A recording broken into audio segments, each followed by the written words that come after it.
Hi friends, मैं Prashant Kumar GHP study channel में आप सबका हार्दिक स्वागत एवं अभिनंदन करता हूं।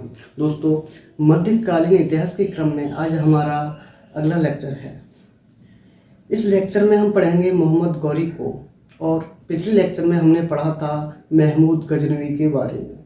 दोस्तों, आज हम मोहम्मद गौरी के बारे में पढ़ेंगे कि भारत सीमा क्षेत्र में ये कैसे प्रवेश करता है और किन किन से ये युद्ध करता है, और इसके भारत सीमा क्षेत्र में प्रवेश करने के क्या उद्देश्य थे।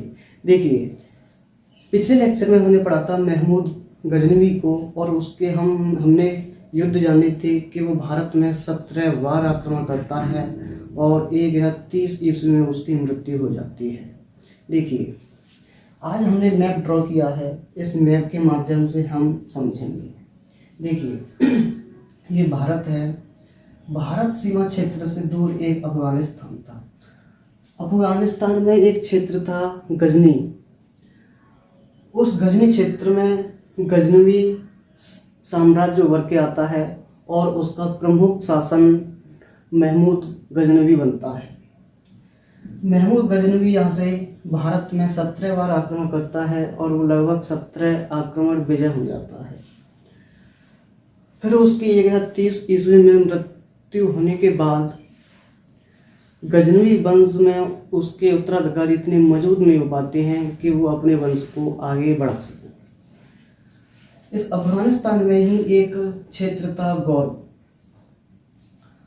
इस गौर प्रदेश में एक साम्राज्य उभर के आता है। उस साम्राज्य का नाम था संसवानी वंश।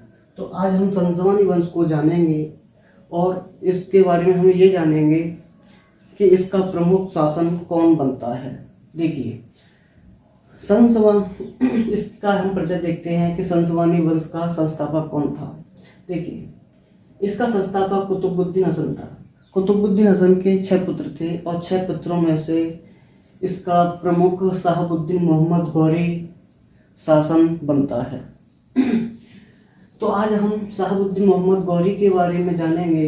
इससे जो इम्पोर्टेंट क्वेश्चन है वो सभी क्वेश्चन यहाँ से हम देखेंगे ना। हम यहाँ से क्वेश्चन जो 6 पुत्र थे वहाँ से नहीं बनते हैं, ना ही इसके जो पूर्वज थे वहाँ से क्वेश्चन बनते हैं। देखिए, इसके भारत सीमा क्षेत्र में प्रवेश करने का उद्देश्य क्या था। इसका उद्देश्य था कि मैं भारत सीमा क्षेत्र में प्रवेश करूंगा और वहां अपना साम्राज्य स्थापित करूंगा और इस्लाम धर्म का प्रचार एवं प्रसार करूंगा। तो वहीं हमने पिछले लेक्चर में जाना था कि महमूद गजनवी का उद्देश्य क्या था और मोहम्मद बिन कासिम का उद्देश्य क्या था। उन दोनों के उद्देश्य थे कि हमें भारत से अधिक संख्या में या भारी संख्या में धन लूटना है। तो इसका उद्देश्य अलग था और उनके उद्देश्य दोनों के अलग थे। देखिए, मुस्लिम राज्य की स्थापना करना। ये भारत सीमा क्षेत्र में मुस्लिम राज्य की स्थापना करना चाहता था। ये प्रथम आक्रमण 1175 ईस्वी में मुल्तान पर करता है, जो फिलहाल में मुल्तान अभी पाकिस्तान क्षेत्र में स्थित है। तो ये मुल्तान पर युद्ध करता है, पहला आक्रमण, और उस युद्ध को विजयी हो जाता है। विजय होने के साथ साथ ये गौर प्रदेश में वापस लौटता है और वहाँ से रणनीति बनाता है कि मुझे भारत की आंतरिक सीमा में प्रवेश करना है। और वहाँ एक शासक है कन्नौज, जो वहाँ के गढ़वाल शासक हैं, जयचंद वहाँ के राजा हैं। तो मुझे वहाँ पर अपना शासन स्थापित करना है। देखिए, यहाँ पर सबसे पहले इसकी मंशा थी यहाँ पर आक्रमण करने की, कि मैं कन्नौज पर अपना कन्नौज क्षेत्र पर अधिकार कर लूँगा। कन्नौज मध्य भारत में स्थित है, तो वहाँ से जितने वर्ग राजपूत वंश हैं तो उनको मैं अच्छे तरीके से वहाँ से डील कर सकता हूँ। कन्नौज को केंद्र में बिंदु मान करके। देखिए, तो इस क्षेत्र से ये वापस आता है और ऐसे यहाँ से प्रवेश करने की कोशिश करता है। लेकिन गुजरात में चालुक्य वंश था। चालुक्य वंश के शासक थे भीम द्वितीय, और नायक देवी इनकी माँ थी। भीमद्वितीय की नायक देवी माँ थी और नायक देवी एक विधवा औरत थी। तो चालुक्य वंश का शासन भीमद्वितीय और नायक देवी के नेतृत्व में चल रहा था। तो इस मोहम्मद गौरी की भिड़ंत चालुक्य वंश से होती है और भीमद्वितीय इसको पराजित कर देते हैं। तो यहाँ भीमद्वितीय और नायक देवी को एक विजय मिलती है और यहाँ से फिर ये वापस लौट जाता है गौर प्रदेश में। फिर वहाँ से ये रणनीति बनाता है और फिर बढ़ता है आगे की तरफ। देखिए यहाँ से क्वेश्चन बनता है कि मोहम्मद गौरी भारत में प्रवेश करता है तो सबसे पहले वो मुल्तान पर आक्रमण करता है और उस युद्ध को वो विजयी हो जाता है 1175 ईस्वी में। लेकिन पहली बार किसी ने पराजय किया था तो वो भीमद्वितीय ने किया था। फिर प्रथम तराइन युद्ध में देखने को मिलता है 1191 ईस्वी में। देखिए दोस्तों, इस युद्ध से पहले हम कुछ भारत के बारे में समझेंगे कि भारत के अंदर क्या चल रहा था। देखिए, अजमेर क्षेत्र में चौहान वंश का शासन था और उस चौहान वंश के राजा थे पृथ्वीराज चौहान और दिल्ली में तोमर वंश था और गुजरात में चालुक्य वंश था और इसके राजा थे भीमद्वितीय और नायक देवी इनकी मां थी। और इधर कन्नौज में गढ़वाल वंश का शासन चल रहा था और इस वंश के राजा थे जयचंद। देखिए, इसके चौहान वंश और तोमर वंश में एक संबंध था, तो हम इस कहानी को थोड़ी सी यहाँ समझेंगे। देखिए, अजमेर में पृथ्वीराज चौहान शासन कर रहे थे और दिल्ली में तोमर वंश का शासन था। देखिए, पृथ्वीराज चौहान के जो पिता थे तो उनकी शादी दिल्ली से हुई थी। जब दिल्ली से उनकी शादी हुई थी तो पृथ्वीराज चौहान के नाना थे, उनका कोई ही पुत्र नहीं था, ना कोई पुत्री थी, वो निसंतान थे। तो उस दिल्ली का उत्तराधिकारी पृथ्वीराज चौहान को बना देते हैं। पृथ्वीराज चौहान के नाना थे, उनका नाम था अनंगपाल। तो यहाँ का उत्तराधिकारी दिल्ली का पृथ्वीराज चौहान बन जाता है। तो ये पूरा क्षेत्र अजमेर और दिल्ली क्षेत्र पर चौहान वंश का शासन स्थापित हो जाता है। देखिए, जब प्रथम तराइन युद्ध हुआ था 1191 ईस्वी में तो पृथ्वीराज चौहान की जीत हुई थी और मोहम्मद गौरी की हार हुई थी। पृथ्वीराज चौहान जीत जाते हैं तो वो शांत बैठ जाते हैं। वो सोचते हैं कि मोहम्मद गौरी को हमने हरा दिया, मोहम्मद गौरी फिर भारत में वापस आएगा तो फिर उसको दोबारा हराएंगे। लेकिन मोहम्मद गौरी गौर क्षेत्र में वापस चला जाता है और वो वहाँ अपनी रणनीति बनाता है कि मुझे पृथ्वीराज चौहान को कैसे हराना है। तो वो अपनी वहाँ पर सेना को मजबूत कर रहा था और इधर पृथ्वीराज चौहान शांतिपूर्वक बैठे थे। और मोहम्मद गौरी के दो सेनापति थे, वो दो सेनापतियों को अपने लाता है, कुतुबुद्दीन ऐबक और बख्तियार खिलजी को। तो द्वितीय तराइन युद्ध 1192 ईस्वी में होता है पृथ्वीराज चौहान से। तो गौरी यहाँ जीत जाता है अपने दो सेनापतियों के माध्यम से, कुतुबुद्दीन ऐबक के माध्यम से और बख्तियार खिलजी के माध्यम से। तो इन जो ये दो सेनापति थे तो इन सेनापतियों के बारे में हम आगे पढ़ेंगे। तो द्वितीय तराइन युद्ध में पृथ्वीराज चौहान की हार हो जाती है और गौरी की जीत हो जाती है।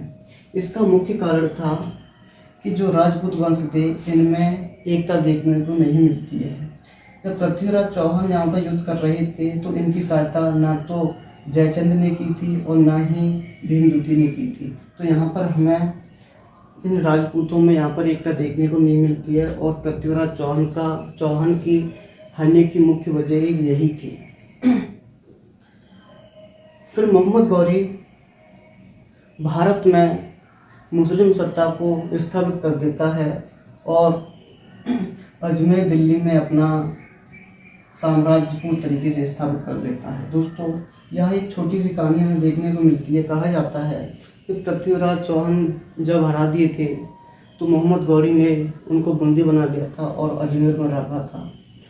तो इस कहानी से इतने क्वेश्चन नहीं बनते हैं, क्वेश्चन जो युद्ध हैं इनसे क्वेश्चन बनते हैं, तो हम कहानी के पीछे नहीं जाएंगे। देखिए, इस युद्ध के बाद भारत में मुस्लिम सत्ता की स्थापना हुई और गौरी को भारत में मुस्लिम सत्ता का संस्थापक माना जाता है। जब पृथ्वीराज चौहान को हरा देता है तो अजमेर और दिल्ली में मोहम्मद गौरी अपना साम्राज्य स्थापित करता है।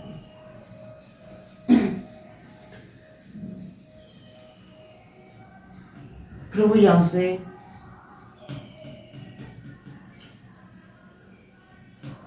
मोहम्मद गौरी उसका फोकस था कन्नौज क्षेत्र पर कि मुझे कन्नौज क्षेत्र पर आक्रमण करना है और वहां पर मुझे विजयी प्राप्त करनी है। देखिए, फिर चंदावर का युद्ध होता है 1194 ईस्वी में। चंदावर का युद्ध जयचंद के साथ होता है और गौरी के साथ। 1194 ईस्वी में चंदावर का युद्ध होता है और गौरी की यहाँ जीत हो जाती है और जयचंद की यहाँ हार हो जाती है। मैंने आपको बताया था कि राजपूतों में हमें यहाँ एकता देखने को नहीं मिलती है और इसी एकता के कारण, इसी एकता ना होने के कारण गौरी राजपूतों को हरा देता है। देखिए, जब युद्ध नहीं हुआ था चंदावर का युद्ध और न ही द्वितीय तरह युद्ध हुआ था, उससे पहले ये पृथ्वीराज चौहान कन्नौज पर आक्रमण करता था और जयचंद की पुत्री से स्वयंवर रचा करके उससे शादी कर लेता था। तो इस कारण से इनमें एकता यहाँ देखने को नहीं मिलती है। तो गौरी इसका फायदा उठा लेता है और चंदावर के युद्ध में जयचंद को पराजित कर देता है। फिर उसके बाद ये कन्नौज पर विजय प्राप्त कर लेता है और कन्नौज पर अपना आधिपत्य जमा लेता है। कहा जाता है कि मोहम्मद गौरी ने कन्नौज विजय के बाद भारत में एक सिक्का चलाया था। उस सिक्के पर एक तरफ देवी लक्ष्मी की आकृति बनवाई थी और एक तरफ अरबी में कलमा लिखवाया था उस सिक्के में। पिछले लेक्चर में हमने जाना था कि महमूद गजनवी भी सिक्के चलाता है और संस्कृति में कुछ उल्लेख करवाता है एक तरफ और एक तरफ अरबी भाषा में। तो इसने सिक्का चलाया मोहम्मद गौरी ने और उस सिक्के के पीछे एक तरफ देवी लक्ष्मी की आकृति बनवाई और अरबी में कलमा लिखवाया था। देखिए, फिर इस कन्नौज को विजय प्राप्त करने के बाद मोहम्मद गौरी वापस जाता है। तो वापस जाने के क्रम में गजनी क्षेत्र में इसकी बढ़ंत होती है। तो गजनी प्रदेश में इसको हार मिलती है और फिर ये वापस गौड़ प्रदेश में चला जाता है। फिर ये भारत में अंतिम बार आया था 1205 ईस्वी में। 1205 ईस्वी में ये आता है। जैसे ये भारत सीमा क्षेत्र में प्रवेश करता है तो इसकी बढ़ंत एक खक्कर जनजाति से होती है। उस खक्कर जनजाति को ये पराजित करके भारत में प्रवेश करता है। फिर ये सोचता है कि मुझे गौड़ फिर वापस मुझे लौटना चाहिए। फिर ये गौड़ प्रदेश में वापस लौट जाता है। फिर ये वापस आता है। फिर इसकी खक्कर जनजाति इसके लिए तैयार बैठी थी। खक्कर जनजाति ने सोचा था कि मोहम्मद गौरी ने हमको हराया है, अगर ये अब की बार वापस आता है तो हम इसको जान से मार देंगे। 1206 ईस्वी में ये वापस लौटता है तो खक्कर जनजाति इसके लिए तैयार बैठी थी। जैसे ही ये भारत सीमा क्षेत्र में प्रवेश करता है तो खक्कर जनजाति इसकी मृत्यु कर देती है। कहा जाता है कि मोहम्मद गौरी का सर अलग कर दिया था खक्कर जनजाति ने और इसकी 15 मार्च 1206 ईस्वी में इसकी मृत्यु हो जाती है मोहम्मद गौरी की। देखिए, मोहम्मद गौरी ने अजमेर क्षेत्र को, दिल्ली को और कन्नौज को अपने अधिकार में कर लेता है, तो कुतुबुद्दीन ऐबक अजमेर और दिल्ली में अपना शासन स्थापित कर देता है। कुतुबुद्दीन ऐबक इस अजमेर क्षेत्र को और दिल्ली को संभालता है, तो लाहौर से ये शासन करता है। पाकिस्तान में लाहौर है, वहाँ से ये अपना शासन करना शुरू कर देता है कुतुबुद्दीन ऐबक। फिर इसके बाद इल्तुतमिश आता है और इल्तुतमिश अपना शासन करता है और वो दिल्ली को पहली बार राजधानी बना करके और दिल्ली से शासन करना शुरू कर देता है इल्तुतमिश। फिर बख्तियार खिलजी इस सीमा क्षेत्र से बाहर निकलता है और ये इधर आता है, बिहार और बंगाल की तरफ इसका फोकस होता है। 1200 से लेकर के 1206 ईस्वी तक बख्तियार खिलजी बिहार और बंगाल में आक्रमण करता है। तो इस आक्रमण के क्रम में बिहार में ये अपना साम्राज्य स्थापित करता है और बिहार में नालंदा विश्वविद्यालय को ध्वस्त करता है और विक्रमशिला विश्वविद्यालय को ध्वस्त करता है। तो इन विश्वविद्यालयों को ध्वस्त करते हुए ये बंगाल में आगे बढ़ता है। बंगाल में एक सेन वंश था और सेन वंश के अंतिम राजा थे लक्ष्मण सेन। उन लक्ष्मण सेन को पराजित कर देता है और लक्ष्मण सेन अपने किले को छोड़ करके चले जाते हैं। तो बख्तियार खिलजी बंगाल में पूरी तरीके से अपना साम्राज्य स्थापित करता है। कहा जाता है कि लखनऊ तक ये अपना साम्राज्य स्थापित कर लेता है। तो यहाँ से एक क्वेश्चन बनता है कि कौन मुस्लिम शासक था जिसने सबसे पहली बार बिहार बंगाल पर अपना साम्राज्य स्थापित किया था? तो वो था बख्तियार खिलजी। दोस्तों, बिहार बंगाल को जीतने का स्वप्न मोहम्मद गौरी ने भी नहीं देखा था, न ही कुतुबुद्दीन ऐबक ने। ये स्वप्न बख्तियार खिलजी ने देखा था और ये इस स्वप्न को अपना पूरा कर लेता है। तो बख्तियार खिलजी बिहार और बंगाल पर अपना अधिकार कर लेता है और इधर कुतुबुद्दीन ऐबक इस पर अजमेर और दिल्ली क्षेत्र में अपना शासन स्थापित कर लेता है और ये दोनों अपना शासन चलाते हैं। देखिए, अब इस मोहम्मद गौरी की मृत्यु हो जाती है तो कुतुबुद्दीन ऐबक अपना शासन स्थापित करते हैं। तो ये यहाँ पर दिल्ली में अपना गुलाम वंश की स्थापना करता है, या दास वंश या मामलुक वंश। दोस्तों, इस गुलाम वंश को हम आगे पढ़ेंगे कि कुतुबुद्दीन ऐबक गुलाम वंश की कैसे स्थापना करता है, और इसको हम एक क्रम तरीके से पढ़ेंगे कि इस सल्तनत काल में 5 शासक हुए, गुलाम वंश, खिलजी वंश, और इन आदि वंशों को हम आगे पढ़ेंगे। तो इससे पहले हम पढ़ेंगे भारत में प्रमुख राजपूत वंश। ठीक है।